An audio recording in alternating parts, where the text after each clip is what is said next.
So hello mga kaibon, so nandito tayo sa ibigay ko at may share lang po ako.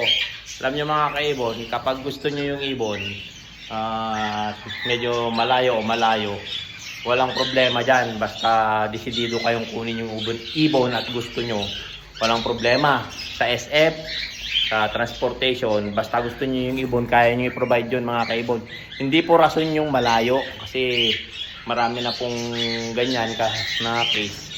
Kahit na malayo yan, yung mga nag-o-order sa akin at ako kumukuha rin.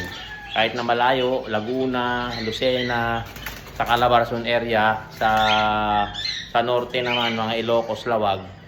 Yan, nagpo-provide sila ng transportation. So ayan mga kaibon, kaya ko i-provide pero yung SF nya sa inyo.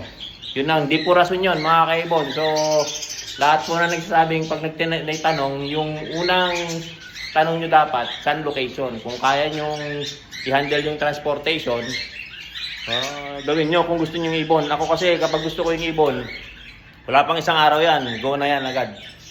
Basta kayang i-handle yung transportation, saka gustong gusto ko yung ibon. Subok na po yan sa mga nakadil ko kahit na malalayo.